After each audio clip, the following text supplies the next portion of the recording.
Mesdames et messieurs, bonsoir, ravi de vous retrouver et bienvenue à cette nouvelle édition de notre programme hebdomadaire Questions égyptiennes. Et aujourd'hui, nous allons parler de la visite du président Abdel Fattah el-Sisi à l'université de Kafr el-Cheikh. Et également, le président el-Sisi avait appelé les universités à parrainer les talents et les activités artistiques lors de sa visite à l'université de Kafr el-Cheikh. Mais avant de commencer notre sujet, nous allons voir ensemble un commentaire concernant le président Abdel Fattah el-Sisi qui a mené une tournée d'inspection de plusieurs projets de développement au Grand Caire. Parmi ces projets figurent des routes, axes et des ponts, ainsi que le projet de développement de la région du Caire historique. Plus de détails dans ce commentaire signé Chérif Boussela.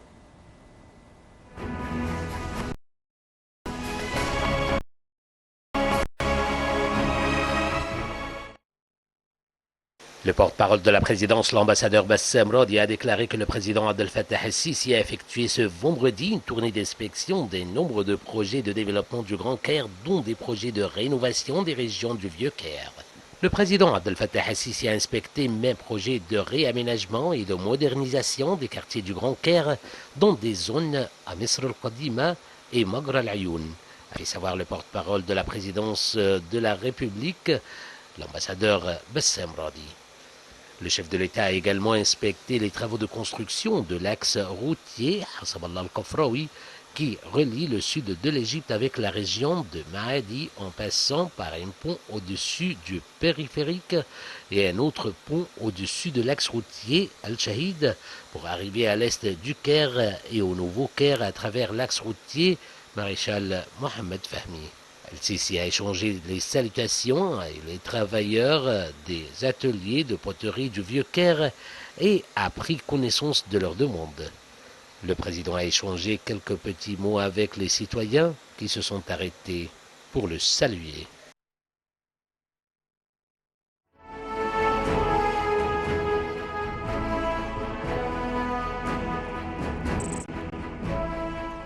Le président Abdel Fattah el-Sisi a appelé mardi dernier les universités égyptiennes à parrainer les talents et les activités artistiques des étudiants et à les présenter au public. Le chef de l'État a tenu ses propos alors qu'il assistait à un spectacle musical de la chorale de la faculté d'éducation musicale à l'université de Helwan. Et j'ai le plaisir d'avoir avec moi actuellement en ligne le docteur Aissam Abdel Fattah, professeur des sciences du langue à l'université de Helwan, qui va nous jeter la lumière sur ce sujet. Bonsoir, docteur Aissam Abdel Fattah. Oui, bonsoir. Bonsoir. Le président el-Sisi a visité les facultés de l'université de Kafr el-Cheikh et il a écouté une explication détaillée donnée par le ministre de l'Enseignement supérieur et de la Recherche scientifique, Dr Khaled Abdel Ghaffar. Veuillez nous donner plus de détails sur ce sujet. En effet, ce n'est pas la première fois, parce qu'il y a une semaine aussi, le président a fait une intervention au cours d'une grande conférence destinée en fait à l'horizon ou l'avenir de l'éducation et de l'enseignement supérieur et des recherches scientifiques. Une conférence qui a regroupé beaucoup de figures emblématiques de l'enseignement, c'était partout dans le monde. Et c'est dans la Kafr aussi de même, il y a eu aussi une intervention du côté du président. C'est une intervention, à mon avis, très importante. Parce que vous savez, quand on parle de l'enseignement supérieur, actuellement, l'enseignement, tout discours ou toute conférence autour de l'enseignement supérieur et des recherches scientifiques tourne autour d'un sujet, un sujet crucial. C'est quoi? C'est ce qu'on appelle l'enseignement de qualité. Qu'est-ce que c'est l'enseignement de qualité? Pour définir l'enseignement de qualité, il y a quand même une divergence de vue. Est-ce que l'enseignement destiné, à titre d'exemple, à préparer les étudiants quand ils obtiennent leur diplôme à répondre aux besoins du marché et de telle manière, donc ils peuvent travailler, par exemple, dans les grandes entreprises, ils peuvent répondre, satisfaire aux besoins des entreprises selon leurs compétences, selon les spécialités, ou bien l'objectif, disons l'objectif le plus important de l'enseignement, c'est de préparer une génération créatrice, c'est-à-dire une génération d'étudiants qui savent très bien créer, innover, soit innover par exemple dans le domaine industriel, dans le domaine commercial. C'est-à-dire que les pédagogues ne sont pas d'accord. Or, en ce qui concerne un pays, par exemple, où il y a un marché, un grand marché commercial, tel que l'Égypte à titre d'exemple, là, le président a fait une intervention, à mon avis, cruciale aussi, au cours de cette conférence, et je pense aussi la même chose pour la visite à Dakar de l'Institut dont vous venez de parler à Kafrachir, c'est-à-dire qu'il a mis en doute, en fait, la qualité de l'enseignement. Ça veut dire, il a posé une question très importante. Est-ce que l'enseignement actuel, dans toutes les universités, l'enseignement supérieur, bien entendu, satisfait la condition de qualité? Ça veut dire, autrement dit, est-ce que les diplômés, à titre d'exemple, sont assez qualifiés pour répondre aux besoins du marché? La question du président, c'est une question rhétorique, argumentative. Ça veut dire qu'il ne cherche pas de réponse parce qu'il a déjà donné la réponse. Il a dit non. Donc, l'enseignement de qualité n'existe pas. Mais quand il dit il n'existe pas, ça veut dire il faut améliorer l'enseignement. Améliorer l'enseignement afin de le rendre très qualifié, afin de leur capable de satisfaire le besoin du marché. Mais actuellement, ça c'est vraiment, à mon avis, la problématique majeure de l'enseignement supérieur. On cherche en fait de l'enseignement de qualité. Or, il y a beaucoup d'instituts, c'est vrai. On a introduit, à titre d'exemple, l'informatique, on a introduit tous les moyens, par exemple, industriels et aussi informatiques, afin de développer l'enseignement, mais reste quand même un problème majeur, c'est comment rendre l'enseignement compétent, c'est-à-dire capable de satisfaire le besoin du marché. Alors, je reviens donc à la première question. Est-ce que l'enseignement de qualité est destiné justement à préparer des diplômés très compétents, ça veut dire créateurs, innovateurs, c'est-à-dire quelle que soit la spécialité, ou bien il suffit simplement de répondre aux besoins du marché? L'enseignement a besoin vraiment d'atteindre ce niveau où il sera capable de réaliser les deux objectifs. Oui. Docteur Abdel Fattah, le président Abdel Fattah el-Sisi a également appelé à consacrer une journée à chaque université dans le théâtre ou la Cité de la Culture et des Arts de la nouvelle capitale administrative afin de présenter ses œuvres au public. Alors, comment réaliser cet appel du président Abdel Fattah el-Sisi dans les plus brefs délais? Parce que simplement, le président s'occupe énormément du développement, de l'amélioration de l'enseignement. Quelle que soit la spécialité, soit la spécialité artistique, commerciale, économique et même scientifique.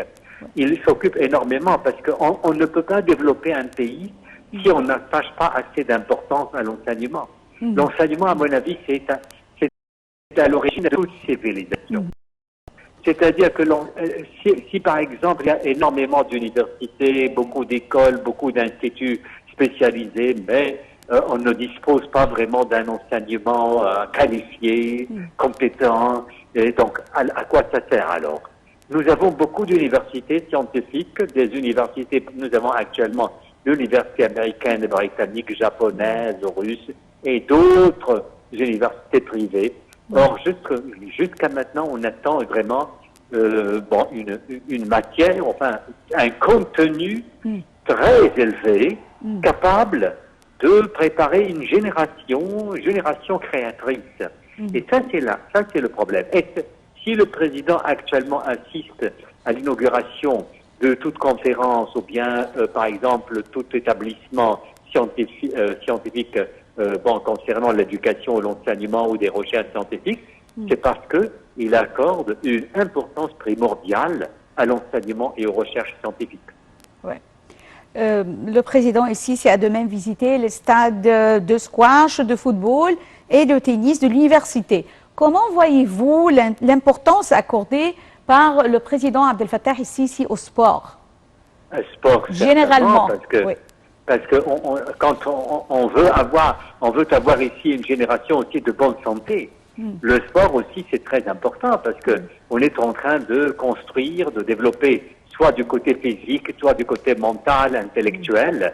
Donc, il attache une importance non seulement au domaine artistique, mais au domaine sportif. parce que les sports contribuent énormément aussi à développer, à perfectionner la santé aussi, soit physique, soit mentale, soit intellectuelle de cette génération. Donc actuellement, le président en fait s'active à assister à tous les événements, toutes les manifestations scientifiques et sportives pour cette raison. Et il s'occupe énormément de la jeunesse. Et c'est pourquoi, par exemple, il a fait construire, il a fait l'Académie nationale pour les recherches pour la formation des jeunes qui se trouve ici à Cherzaïd. Pourquoi? Parce que il veut justement préparer la jeunesse à exercer, à occuper des postes importants dans le gouvernement. Et son intérêt majeur maintenant se porte sur les étudiants. Oui, c'est une des priorités du président Abdel Fattah el-Sisi, comme vous l'avez mentionné, la formation de la jeunesse en Égypte. Absolument. Oui. Un documentaire qui met en vedette l'importance de l'éducation et de la recherche scientifique a été projeté lors de la visite du président Abdel Fattah el-Sisi à l'université de Kafr el-Sheikh. Alors, selon vous, comment les programmes de l'enseignement supérieur pourraient-ils aller de pair avec la stratégie de l'État pour le développement durable 2030? C'est une question, à mon avis, c'est la question la plus importante. Vous savez, jusqu'à maintenant, on n'a pas encore, en fait, on n'est pas encore sorti de la philosophie ancienne de l'enseignement, de l'éducation. Philosophie qui repose sur ce qu'on appelle la mémorisation. L'enseignement basé sur la mémorisation. L'apprentissage peur. C'est-à-dire que c'est la même méthode traditionnelle, bien que l'informatique, trouva son chemin, la politique éducative ou la politique de l'enseignement. Et on utilise actuellement tous les moyens informatiques pour suivre les cours, soit à l'université. Tout ça, on le sait, c'est-à-dire ce qu'on appelle ici l'enseignement à distance, au moyen des appareils très sophistiqués. Jusqu'à maintenant, on n'est pas encore sorti de cette philosophie ancienne et qui considère que l'enseignement est basé sur l'apprentissage par cœur ou ce qu'on appelle le bourrage de crâne. Pourquoi? Parce que l'étudiant ou le diplômé n'arrive pas à créer. Et qu'est-ce que ça veut dire être créatif? Créatif, ça veut dire la créativité consiste simplement à retrouver ou bien à trouver de nouvelles relations entre les objets du monde. C'est-à-dire, si vraiment on veut améliorer la situation actuelle, on veut développer une situation particulière, une situation donnée, on veut développer par exemple l'économie, on veut inventer de nouveaux appareils, ou bien on veut vraiment être créateur, dans ce cas, il faut chercher un moyen de changer les relations, les rapports entre les objets du monde pour créer quelque chose de nouveau. Peut-être en leur donnant plus de liberté. Mais je pense, permettez-moi... Pas seulement liberté, il y a aussi la formation. C'est-à-dire on a besoin de former, et si on a besoin de former les réformateurs. Ça, c'est très important. Et je pense que ça pourrait se faire à travers des partenariats noués avec les grandes universités internationales.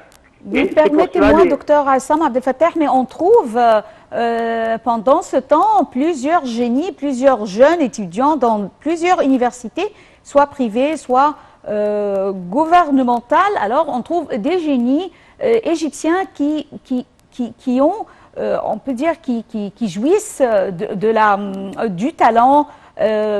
Alors on les trouve maintenant partout, c'est-à-dire que dans plusieurs différents domaines. Ça dépend de ce que vous voulez dire par génie. Est-ce que le génie obtient de très bonnes notes? Non.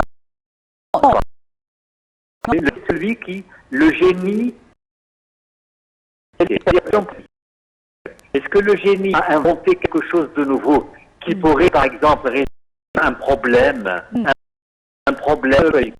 qui entrave le développement ou un problème auquel, par exemple, disons actuellement, oui, on trouve plusieurs étudiants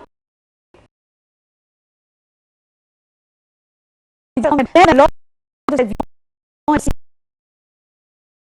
on a parlé de ce sujet. Oui. On a parlé de ce sujet.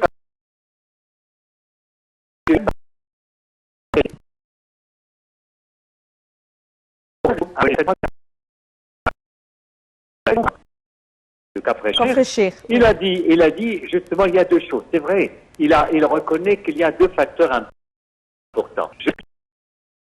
Et les ressources,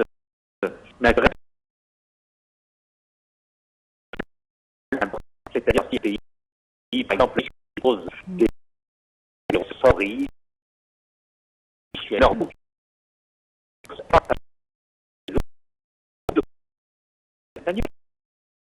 il faut combattre le système qui a dit, ça c'est la raison importante qui entrave le développement de l'enseignement. Oui. Et je pense que si on arrive à combattre, à éradiquer l'extrémisme, à l'intégrisme,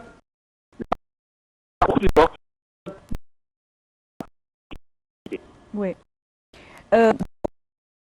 Pour certains membres d'universitaires, leurs études à l'étranger sont financés avec ces universités étrangères. Alors, quelle est l'importance de ces bourses selon vous et comment l'étudiant pourrait tirer profit de ce genre de bourses? Ah bon, ça c'est un grand profit parce que les partenariats avec les universités internationales pourraient permettre de former les étudiants, c'est-à-dire et aussi améliorer l'enseignement actuel. Et je pense que grâce à ces partenariats, on pourrait, ça c'est à mon avis le seul moyen, transformer un enseignement basé sur la mémorisation en un enseignement de créativité, basé sur la créativité.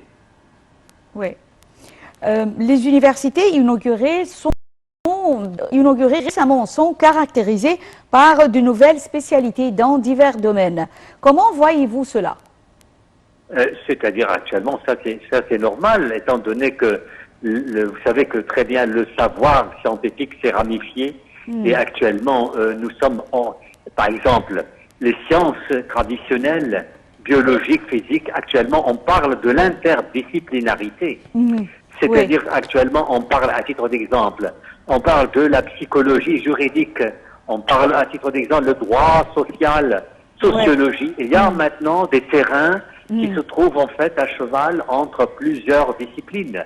Et c'est pour ça les universités modernes, ce sont des universités qui étudient actuellement les sciences récemment apparues, c'est-à-dire les sciences auxquelles ont donné naissance les sciences traditionnelles que nous avons apprises il y a très longtemps.